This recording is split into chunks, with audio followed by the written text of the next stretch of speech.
Saya kembali hadir di sini bersama dua profesor kita. Pertama, Profesor Krisna dari Guru Besar dari Institut Teknologi Indonesia.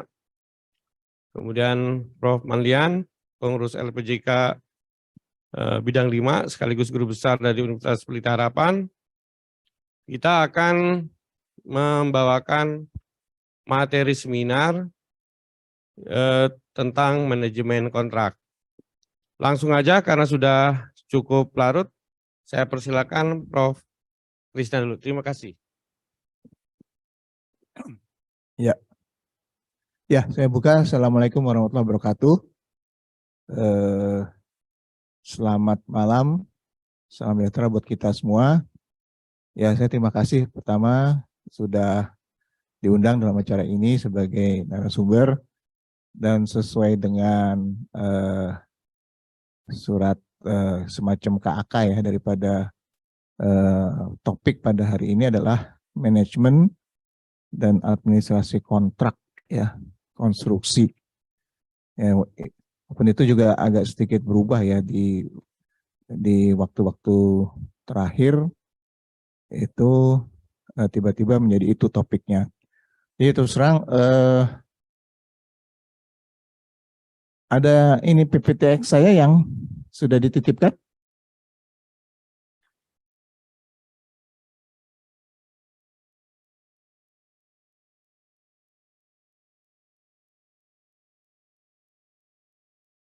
Tapi saya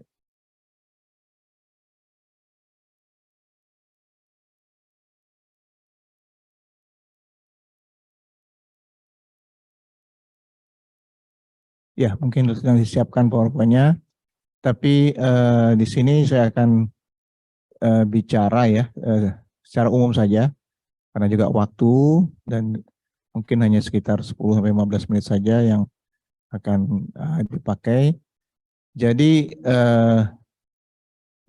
bahwa pentingnya manajemen administrasi kontrak untuk suksesnya ya proyek konstruksi baik dari segi kontraktornya maupun dari segi sumber dayanya ya dari pekerjanya. Nah, ini menurut saya sudah tentu hal itu saya kira sih tidak perlu diuji lagi ya. Kalau suatu proyek konstruksi kalau ingin sukses ya memang harus memakai prinsip-prinsip dari manajemen konstruksi tersebut ya.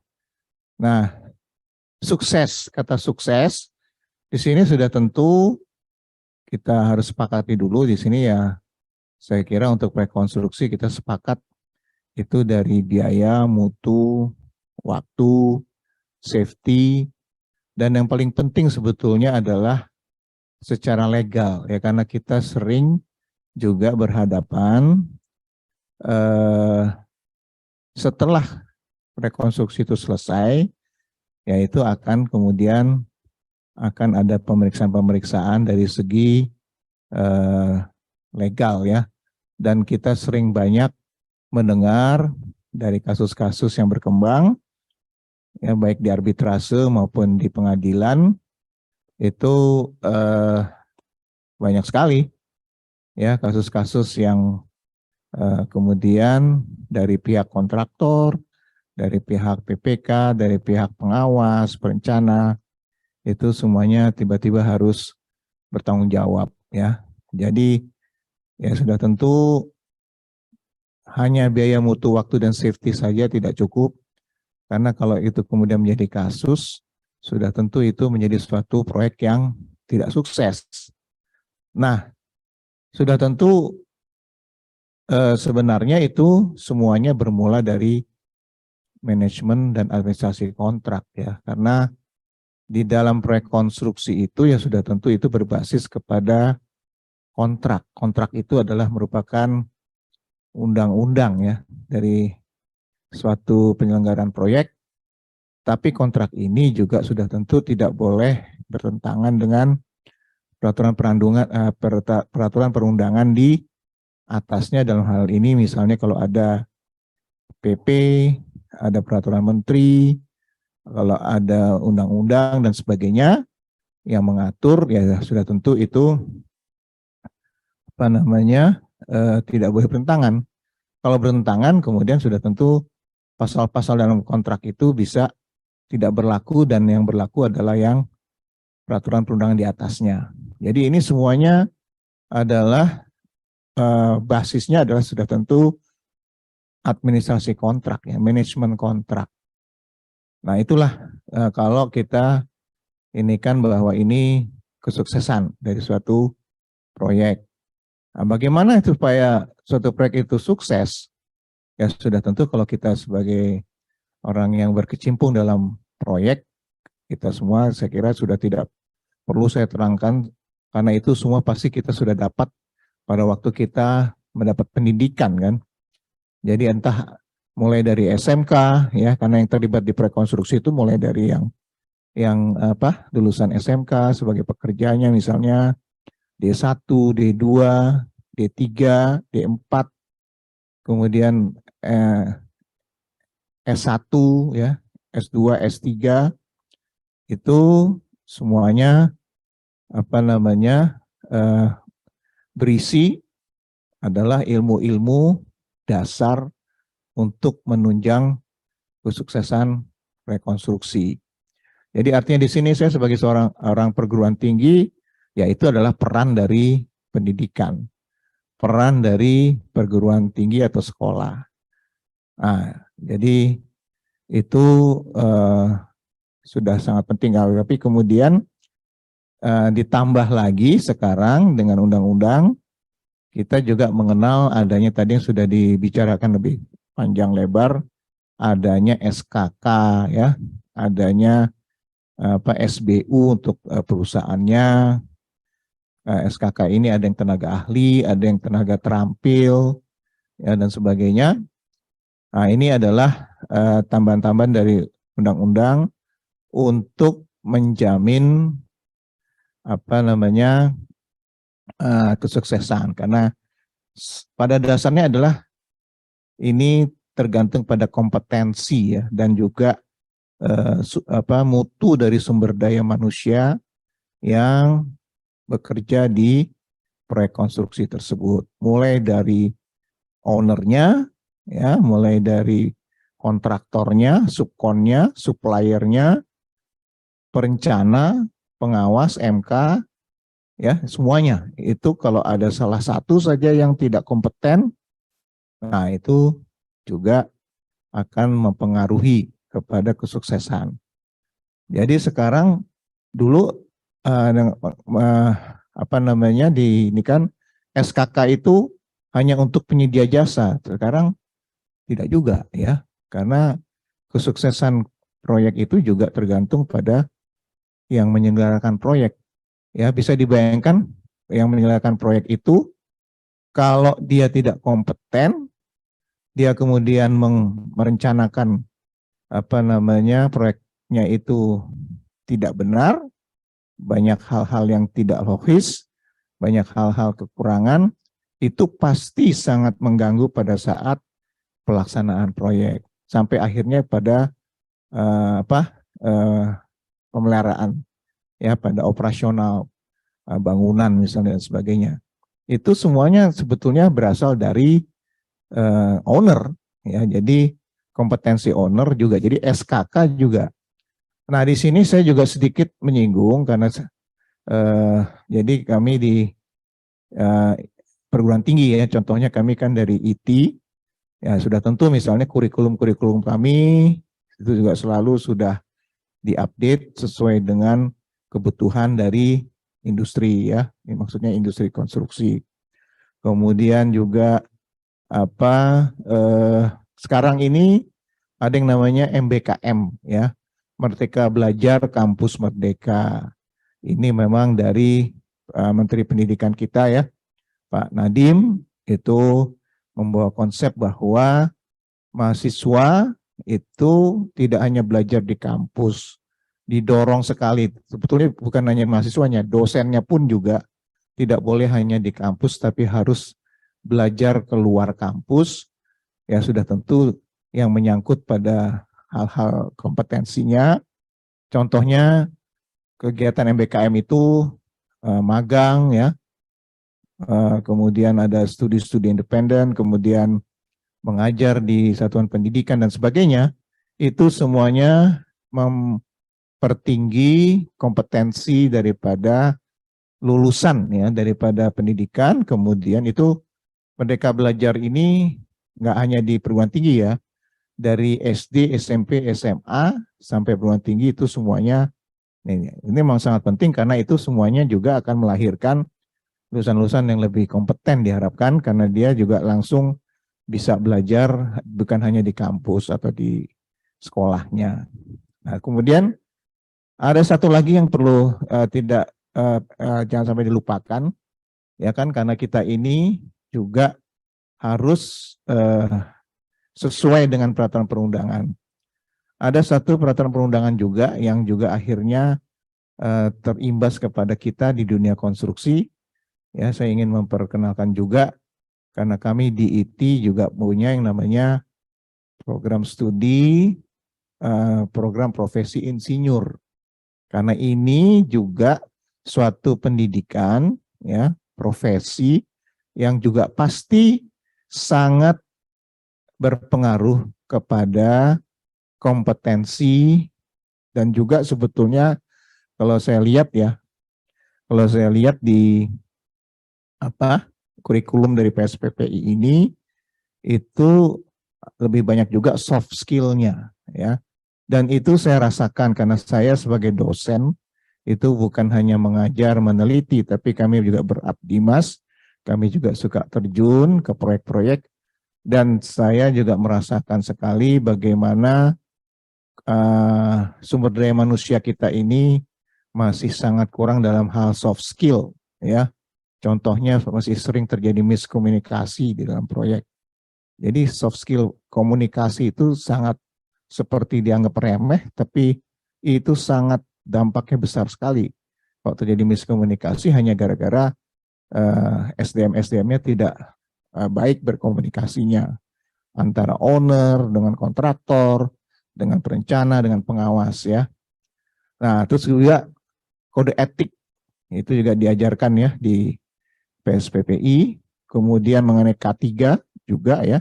Kemudian profesionalisme itu juga terus ditekankan ya. Contohnya misalnya sikap asertif ya. Ini juga menurut saya kekurangan dari kita orang Indonesia ini sering kurang dalam sikap asertif. Apa itu sikap asertif? Yaitu dia bisa berani tegas, dia berani untuk mengatakan tidak ya, kalau memang dia harus mengatakan tidak ya. Nah, ini sering kemudian yang kita lakukan, yang saya temukan di proyek itu banyak hal-hal yang kemudian itu tidak dilakukan dan kemudian itu menjadi hal-hal yang sangat berlarut-larut dan akhirnya mempengaruhi kesuksesan proyek. Nah, ini juga sangat penting ya. Jadi saya kira itu ya, mungkin sudah berapa menit ya. Poin-poin yang saya ingin angkat di sini sebagai penutup bahwa untuk suksesnya ya proyek konstruksi itu jelas sangat dipengaruhi oleh bagaimana kita memanage ya, manajemen dan administrasi kontrak secara keseluruhan, mulai dari awal sekali, dari studi-studi awal, studi kelayakan, perencanaan, pelelangan, pelaksanaan, sampai kepada property manajemennya. Nah, itu semua harus dilakukan dengan baik. Kemudian itu semua tergantung daripada sumber daya manusia. Nah, sumber daya manusia ini siapa yang paling berpengaruh? Ya sudah tentu pendidikannya. Sejak dari SD, SMP, SMA, kemudian perguruan tinggi. Jadi kalau di proyek konstruksi ya sudah tentu itu juga kepada SMK, ya, kepada D1, D2, D3, D4, S1, S2, S3. Dan jangan lupa nanti dengan SKK ini juga akan tersaring lagi yang lebih kompeten.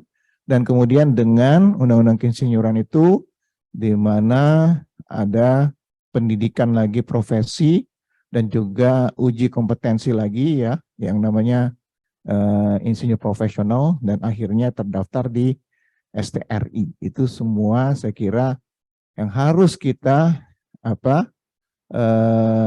turuti karena itu undang-undang. Kalau tidak, itu akan ada konsekuensi hukumnya. Ya sama seperti kalau kita bekerja tanpa SKK, sudah tentu itu juga ada sanksi. Demikian juga kalau kita bekerja di rekonstruksi tanpa STRI, ya itu sekarang sudah banyak sekali kasus yang terus berkembang ya dengan berjalannya waktu, kasus-kasus karena tidak adanya STRI ya dan SKK itu menjadi kasus-kasus di bidang dalam kasus konstruksi. Jadi itu akan akhirnya kalau banyak kasus seperti itu, ya itu termasuk juga kesuksesan proyek konstruksi itu akan tidak sukses namanya ya. Selain daripada yang standar ya biaya, mutu, waktu dan safety sekarang juga menjadi perhatian. Saya kira itu dari saya ya. Jadi penting sekali sumber daya manusia yang kemudian dididik oleh perguruan tinggi dan juga kemudian juga mengikuti semua peraturan perundangan seperti SKK dan STRI ini untuk menjamin kesuksesan proyek konstruksi. Saya kira itu. Terima kasih.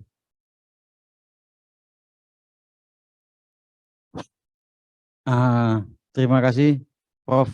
Krishna. Kebetulan malam ini juga kami dari PUB akan menyampaikan Prof.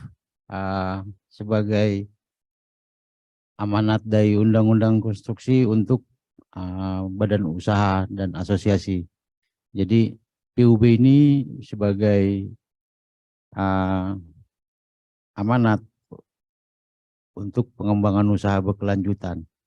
Nah, di asosiasi badan usaha yang terakreditasi oleh LPJK PUPR, sampai saat ini memang belum ada permennya. Belum ada permennya, agak berbeda dengan misalnya yang ada di PKB, di Asosiasi Profesi Terakreditasi.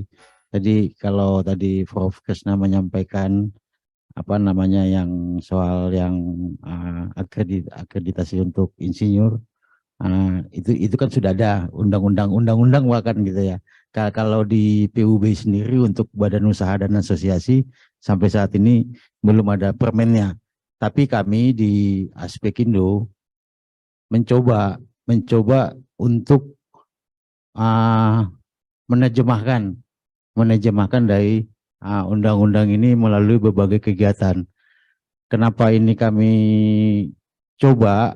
Karena ini kami tahu ini pasti akan dilaksanakan, tinggal menunggu waktu. Nah, topik pada malam hari ini soal manajemen konstruksi adalah salah satu kebutuhan badan usaha. Karena banyak sekali di kita melalui kontrak-kontrak atau manajemen konstruksi di lapangan itu tidak mudah untuk bagi badan usaha jasa konstruksi khususnya yang kualifikasi kecil untuk menerapkan ini secara pas lah kan gitu ya. Nah, jadi akhirnya harapan kami misalnya dengan model pelatihan begini, bagaimana badan usaha bisa memahami kontrak dan memahami manajemen konstruksi.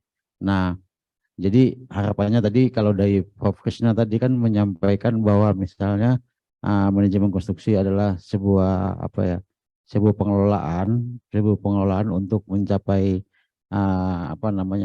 hasil yang sesuai yang diinginkan oleh kontrak gitu. Nanti mungkin Prof. Manlian bisa menyampaikan administrasinya kan gitu. Karena mungkin Prof. Manlian kan juga sebagai anggota lah, sebagai ini komisioner di LPJK. Mungkin gimana nih Prof. Manlian tanggapannya soal PUB ini, pertama soal PUB karena ini mandatori. Nah, kok sampai sekarang belum ada uh, permen, belum ada permennya. Tapi karena ini undang-undang kan harus dijalankan. Oke, silakan Prof. Manlian. Oke, baik. Saya pakai stopwatch ya karena waktunya kan juga terbatas ya. Baik, Assalamualaikum warahmatullahi wabarakatuh. Salam sehat, selamat malam bagi kita semua. Baik, seperti apa yang disampaikan oleh Prof. Krisna dan Pak Edo tadi, jadi bagian saya merespon Pak Edo dulu ya, mengenai PUB, karena merupakan bagian dari apa yang kita kerjakan. Memang PUB belum ada PP-nya, belum ada permennya, namun dalam Undang-Undang Nomor 2 Tahun 2017 itu jelas dinyatakan di situ bahwa asosiasi badan usaha itu harus melakukan pengembangan usaha berkelanjutan. Sebenarnya tidak hanya asosiasi badan usaha, tapi juga asosiasi terkait rantai pasok. Itulah yang bisa melakukan PUB, begitu ya. Apalagi yang terakreditasi. Nah, PUB ataupun PKB juga merupakan bagian pemenuhan persyaratan akreditasi dan reakreditasi. Jadi itu akan dipotret pada waktu nanti Aspek Kindo, ya, Asosiasi Badan Usaha kita ini nanti akan melakukan reakreditasi di tahun 2024 ya, karena kan reakreditasi tahun 2020. Salah satu persyaratannya adalah memotret pelaksanaan PUB 2 tahun ke belakang. Nah, jadi memang ini perlu kita cermati bersama, jangan sampai nanti Aspek Kindo terhambat karena penyelenggaraan PUB-nya. Tapi Aspek Kindo bersama dengan Asdam Kindo, saya mencermati konsisten melakukan PKB dan PUB, dan hari ini juga, malam ini juga merupakan bagian dari PUB juga kan, termasuk juga tadi siang merupakan bagian juga dari PUB dan juga PKB. Itu mungkin responnya. Nah, belum ada permennya, namun tetap itu merupakan mandat begitu.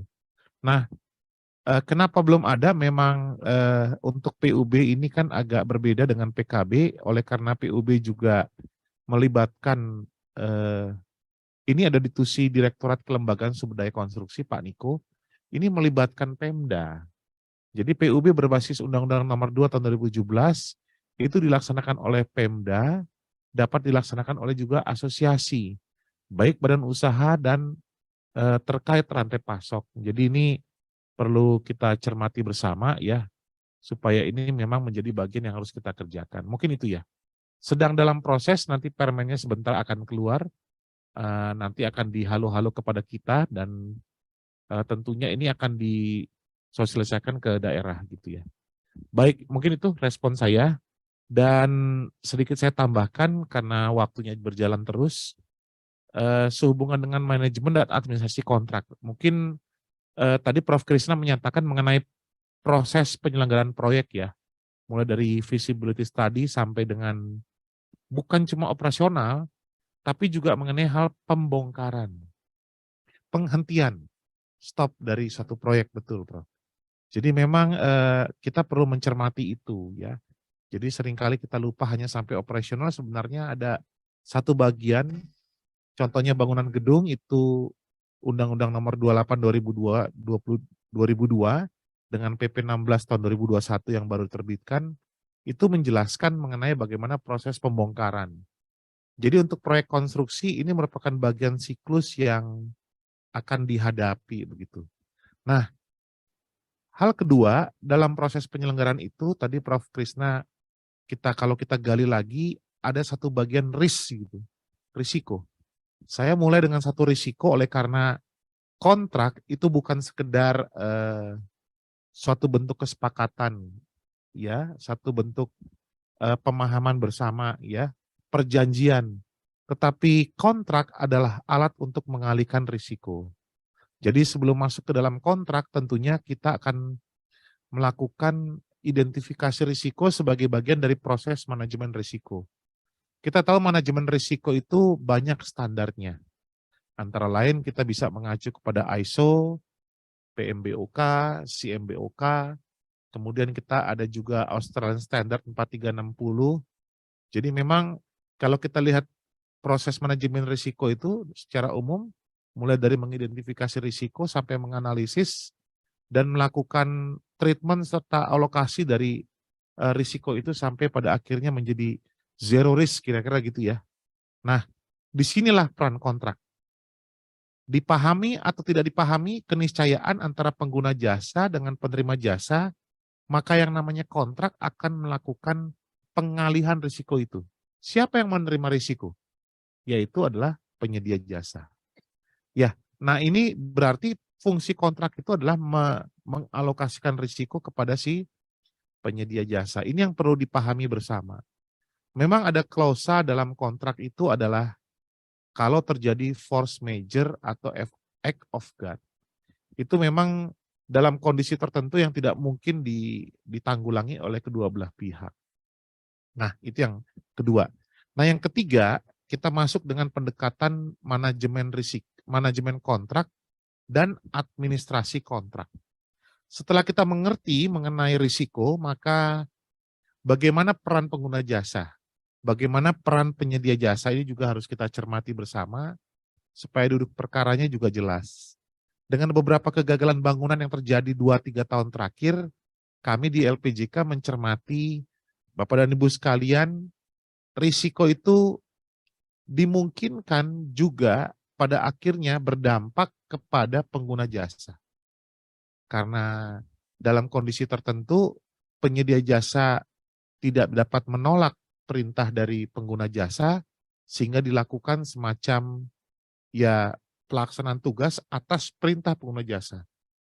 Nah, bagi penyedia jasa, data telusurnya bagus juga kalau itu ada satu tertulis, sehingga pada waktu terjadi kegagalan bangunan itu tidak kena ke si penyedia jasa, tapi merespon kepada pengguna jasa.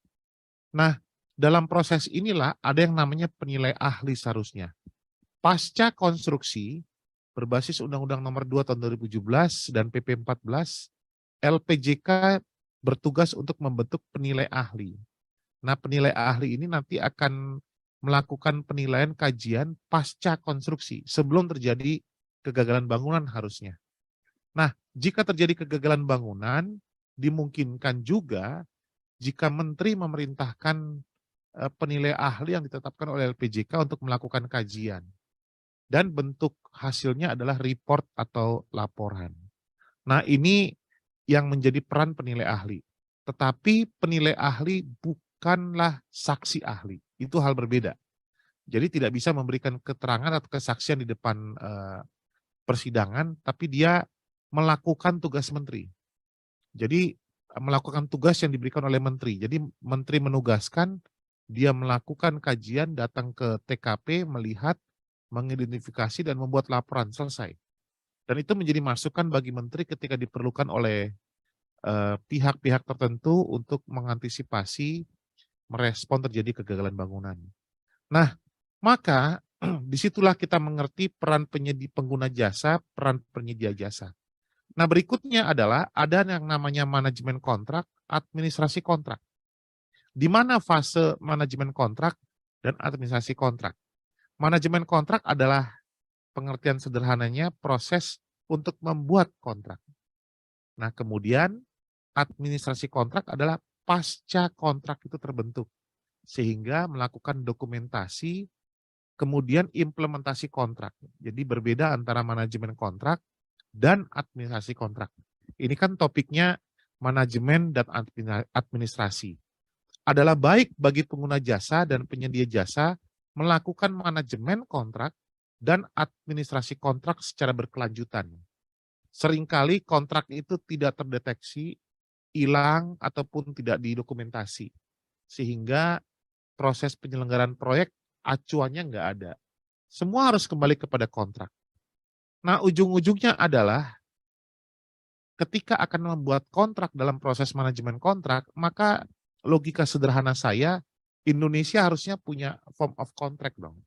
Bentuk kontrak yang memang menjadi acuan bagi kedua belah pihak. Referensi sudah ada, namun sekarang berkembang berbagai macam bentuk kontrak, katanya begitu. Sementara belum ada kebijakan dari Pak Menteri sehubungan dengan bentuk kontrak. Termasuk IKN. Proyek IKN berbasis Undang-Undang Nomor 3 Tahun 2022 dengan Perpresnya yang 63 Tahun 2022 itu juga saya pelajari belum ada form of contract. Lalu LKPP sebagai lembaga pengelola pengadaan di seluruh Indonesia dengan keputusan Kepala LKPP nomor 5 tahun 2022 disebutkan di situ mengenai EPC Design and Build. Pertanyaannya, itu apakah form of contract? Nah, ini sebagai diskusi kita malam hari ini mungkin akan menjadi bahan kita ke depan. Kami punya beban. Sementara Kementerian PU belum menetapkan form of contract, lalu LKPP sudah menetapkan satu usulan bentukan kontrak. Nah, ini menjadi dorongan bagi kami di LPJK, tentunya dengan Kementerian PUPR. Dan ini kami sudah berkoordinasi dengan salah satu direktur yang ada di Direktorat Jenderal Bina Konstruksi, yaitu Direktorat Pengembangan Konstruksi, yang memang menghandle khusus kontrak, bahkan ada subdit kontraknya di sana. Nah, kami sudah membuka ruang untuk diskusi dan segera kami akan persiapkan ini merespon masyarakat sehingga nanti penyelenggaraan IKN ini salah satunya ya. IKN bukan segala-galanya, tapi paling tidak dengan adanya target penjadwalan IKN 2022-2024 fase pertama, lalu 2024 sampai 2035 fase kedua, dan 2035 sampai 2045 fase ketiga. Nah, ini yang memang harus dikawal gitu, selain aspek politis yang memang menjadi peran penting dalam proyek IKN ini. Nah, ini sekiranya kita mengerti mengenai hal manajemen dan administrasi kontrak, kiranya seluruh karya konstruksi baik bangunan gedung, jalan, jembatan, sumber daya air, dan lain-lain juga pada akhirnya akan memotret keunikan dan karakter risiko dari karya konstruksi. Dan juga kalau kita lihat tenaga kerja konstruksi yang berhubungan dengan karya konstruksi juga menjadi peran penting. Sehingga tadi betul yang disampaikan oleh Prof. Krishna mengenai SKK, itu tidak ada kompromi lagi. Kemudian bagi badan usaha yang melayani jasa konsultansi, kemudian jasa konstruksi, itu juga harus memiliki SKK dan juga badan usahanya harus memiliki SBU. Di samping kita juga punya undang-undang keinsinyuran, yang tadi Prof. Krishna sampaikan itu juga bagus sebagai satu pengembangan knowledge menurut saya, supaya para insinyur juga berkembang. Sebagai penutup Bapak dan Ibu dan teman-teman sekalian, dalam beberapa hari LPJK bersama Debindo dan masyarakat jasa konstruksi di ASBSD ini, kami mulai dari 16 yang lalu, November hingga malam ini, maka ada satu kesimpulan mengenai yang namanya knowledge and kompetensi. Jadi seringkali kita mencampurkan antara pengetahuan dengan kompetensi. Nah, dua-duanya ada standar, knowledge base and kemudian kompetensi base. Jadi memang ini sesuatu yang harus diampu oleh asosiasi bagaimana pengembangan knowledge, kemudian bagaimana pengembangan peningkatan kompetensi. Jadi ada standar kompetensi dan ada knowledge base. Nah, mungkin itu sebagai gambaran yang dapat kami sampaikan bagaimana proses penyelenggaraan dalam proses pengadaan, pendekatan manajemen risiko, kemudian kita mengenal para pihak, pengguna jasa, penyedia jasa, kemudian pengertian kontrak itu sendiri, lalu di mana dan apa itu manajemen kontrak dan administrasi kontrak, dan juga kami menyampaikan tadi mengenai form of contract yang kita belum punya. Semoga ke depan melalui webinar, seminar Asdam Kindo, Aspek Kindo ini, kita dapat meningkatkan kualitas penyelenggaraan konstruksi di Indonesia. Mungkin demikian Pak Edo, apa yang dapat kami sampaikan. Assalamualaikum warahmatullahi wabarakatuh. Baik, Prof. Ini memang kita kalau di sini sih dingin sekali ya, tapi kalau di rumah mungkin bisa ngopi, bisa makan-makan. Untuk sesi ini, sesi terakhir dari acara kami pada Indo Buildtek tahun 2002 ini, mungkin teman-teman yang berada di online di virtual Zoom, mungkin ada yang mau menanyakan atau apa? Kita langsung aja ya, Prof ya, kita buka ya sesi pertanyaan. Saya silahkan mungkin teman-teman yang di apa yang diikut yang di virtual Zoom. Silakan.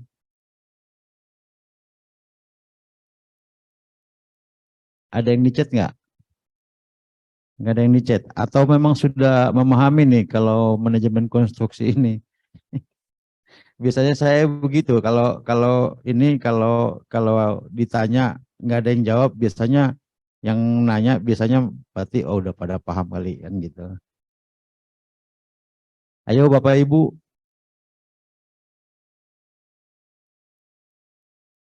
Karena pesertanya masih bertahan sampai 57 nih Prof. Di online masih ada 57 peserta. Jadi bahan memang untuk bahan paparan malam ini sengaja kami nggak tayangkan. Satu, kalau ditayangkan paparannya cukup panjang ya Prof ya.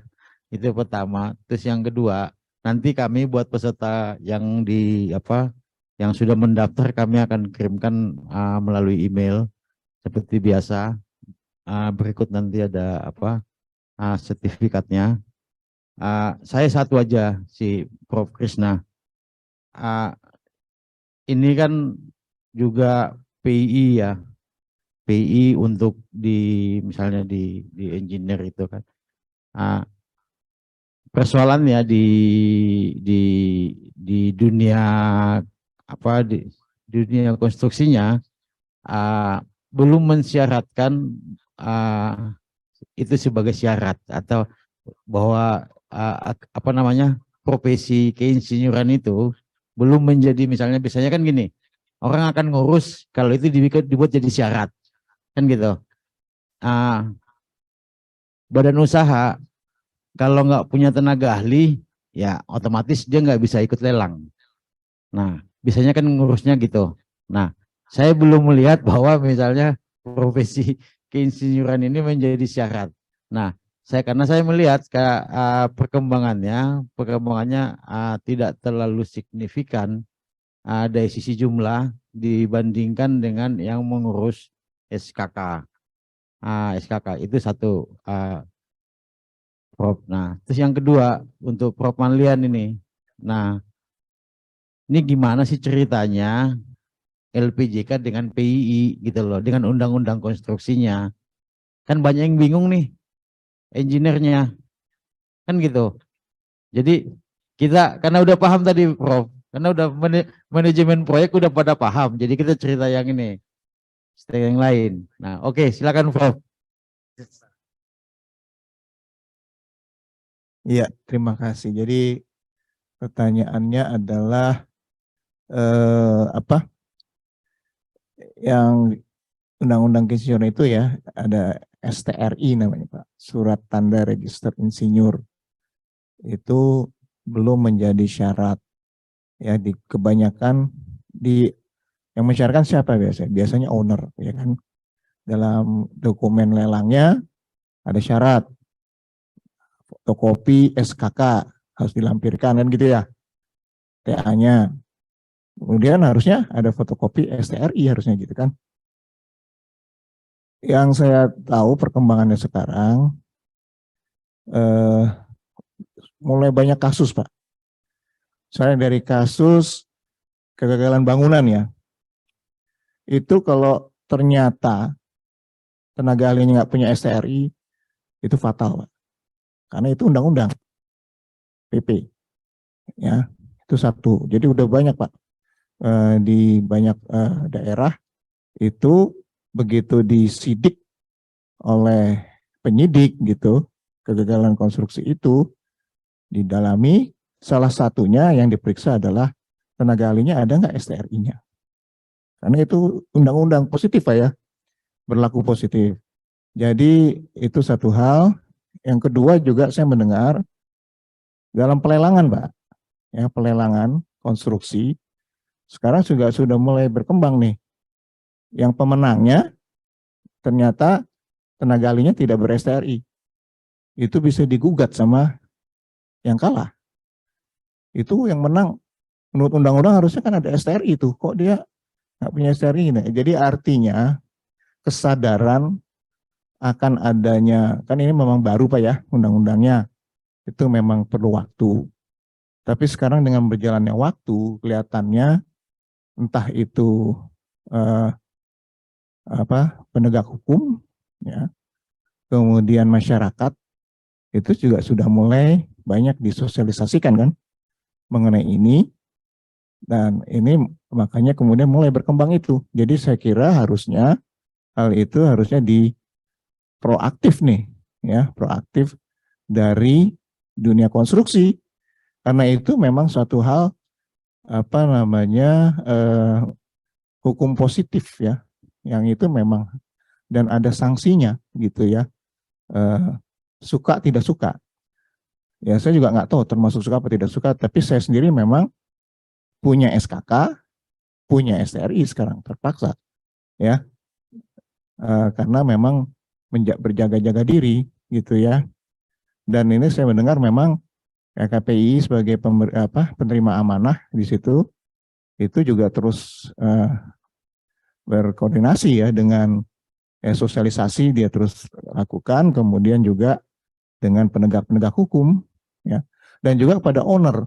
Jadi kepada para owner ini, termasuk owner di konstruksi, ini juga harus hati-hati karena seperti analognya begini Pak ya, kalau kita punya mobil ya, kita membiarkan mobil kita ini dibawa oleh orang yang tidak punya SIM, itu pemilik mobil itu juga akan terkena juga itu. Nah ini kan seperti ini mobil ini proyek ya, sudah tahu ada peraturan hukum positif yang begitu, seharusnya di dalam dokumennya itu ya dia harus juga mensyaratkan itu. Karena kalau begitu ada apa-apa ya, tadi dalam pelelangan gitu ada yang menuntut begitu, dalam kegagalan bangunan ada yang kemudian diperiksa. Nah, kemudian itu akan kembali itu kayak tadi bumerang kepada owner ya, untuk loh kok menurut undang-undang harusnya dia memperkerjakan orang yang begini, kok tidak itu. Dan itu secara hukum itu salah. Nah, ini untuk menjaga hal itu sebetulnya owner juga harusnya ini. Nah, ini memang harusnya sih ini ada, dan saya sudah mendengar harmonisasi katanya ya antara LPJK dengan PII. Tapi kelihatannya sampai hari ini belum berhasil ya, belum berhasil. Nah, ini mungkin LPJK nih yang bisa terus aktif ya untuk supaya hal ini ya, kayak saya sendiri ini jadi tahun depan nih SKK saya akan habis tahun 2023, IPU saya akan habis, STRI saya akan habis, dan saya harus ngurus semuanya nih, gitu, ya kan? Itu beban buat saya ya, kita sebagai pelaku gitu kan harus dulu kan cuma memperpanjang SKK aja saya, tapi sekarang dengan adanya undang-undang siaran itu ya, karena saya juga takut juga kalau ada apa-apa saya kemudian tidak sesuai undang-undang ya, saya itu akan bumerang juga kepada kita kan. Nah itu saya mempersiapkan diri dengan sesuai undang-undang, yaitu ya saya punya ya, IP, IPU dan SRI itu juga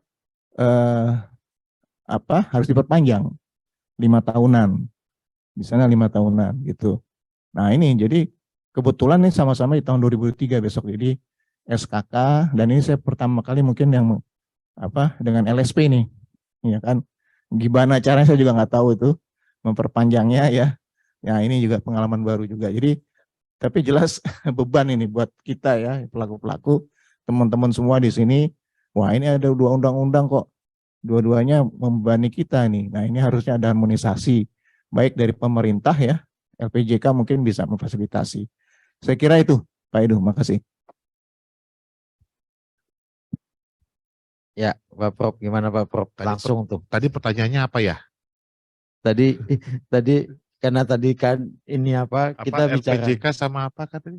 Sama PII.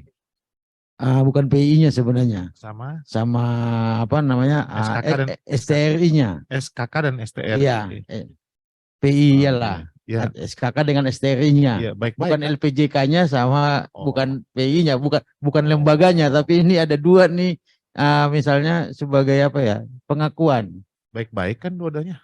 Nah, Oke, jadi SKK gini. Tadi saya menyebutkan antara knowledge, kemudian kompetensi. Nah, jadi kalau SKK adalah surat bukti kompetensi, betul ya? Nah, berbasis Undang-Undang Nomor 2 Tahun 2017. STRI sebagai bentuk pengakuan registrasi keinsinyuran berbasis Undang-Undang Keinsinyuran. Jadi dua-duanya hal yang unik menurut undang-undang. Jadi sesuatu yang berjalan secara harmonis menurut saya sesuatu yang baik ya, nggak apa-apa ya. Artinya bagaimana? Kita sebagai pelaku jasa konstruksi, kalau memang kita memerlukan bukti kompetensi untuk tender, ya SKK. Tapi dalam rangka pengembangan kemampuan, pengetahuan, pemahaman, apa yang teman-teman PI lakukan melalui bentuk registrasi, itu kan surat tanda registrasi. STRI bukan surat tanda kompetensi, harus jelas ya. Surat tanda registrasi insinyur. Nah, jadi bukti registrasi menurut Undang-Undang Keinsinyuran. Ya oke, gitu loh. Nah, ya gitu. Nah, masing-masing punya proses perpanjangan gitu sesuai dengan waktunya dan prosedurnya ya Pak. Jadi nggak apa-apa sih menurut saya. Nah, namun memang penggunaannya sesuai dengan undang-undangnya saja seperti Prof. Krisna tadi sampaikan, kalau terjadi kegagalan bangunan juga dituntut adanya STRI ya sebagai bukti bahwa dia terregister, ya itu penting. Tapi bukti kompetensinya adalah SKK. Jangan dicampurkan kompetensi ke sini, registrasi ke sini begitu. Paham ya? Kira-kira gitu. Ya. Ya, jadi ya sebetulnya agak sedikit ini ya, apa namanya. Jadi untuk STRI itu kan ada prasyarat. Prasyaratnya satu, ambil insinyur. Itu tadi di perguruan tinggi. Seperti di IT ada PSPPI. Ya, itu untuk mengambil sertifikat profesi juga apa namanya, insinyur. Kemudian ada namanya IP tadi, insinyur profesional, itu yang dia sebut-sebut juga di dalam undang itu sebagai kompetensi, Pak. Nah, itu ada IPP, IPM, IPU. Nah, itu yang sedikit sangat mirip dengan ahli muda, madya, dan utama.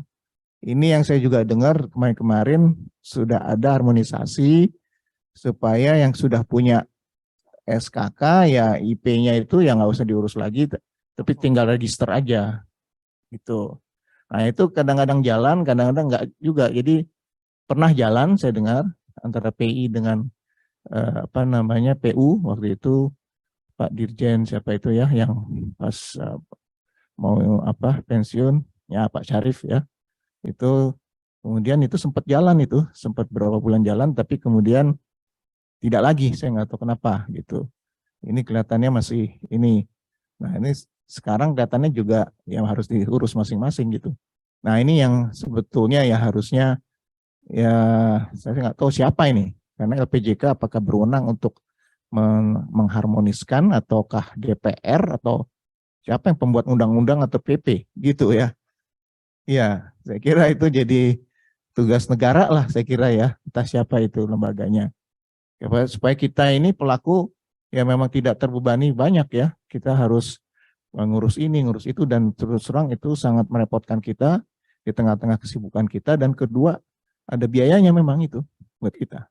Itu ya. Ya. baik Prof. Krisna sama Prof. Mandian. Jadi memang pertanyaan tadi itu yang dari saya sengaja melemparkan itu. Saya sengaja melemparkan itu karena memang persoalan SKK ini masih sampai hari ini masih masih hangat karena memang proses misalnya di LSP juga sedang proses juga sama seperti misalnya kami di Asdam Kindo baru hari ini kami ini ya witnessnya. Jadi mudah-mudahan ya dalam waktu cepat sudah beroperasi. Jadi banyak sekali memang anggota kami juga yang sampai hari ini masih menunggu nih. Mungkin juga Bahkan ada sekarang karena kebutuhan untuk pengurusan SBU, akhirnya harus pindah dulu ke sebelah sementara kan gitu loh. Jadi itu nggak apa-apa sebagai ini. Nah, hubungannya tadi saya ini, karena saya sendiri kan misalnya nih, saya sendiri misalnya dengan teman-teman misalnya di profesi di teknik Pak, itu suka bingung Pak soal STRI sama SKK ini, tapi mudah-mudahan lah harmonisasi yang disebutkan oleh Pak Krisna, Prof Krisna untuk dalam waktu dekat ada jalan ketemunya lah.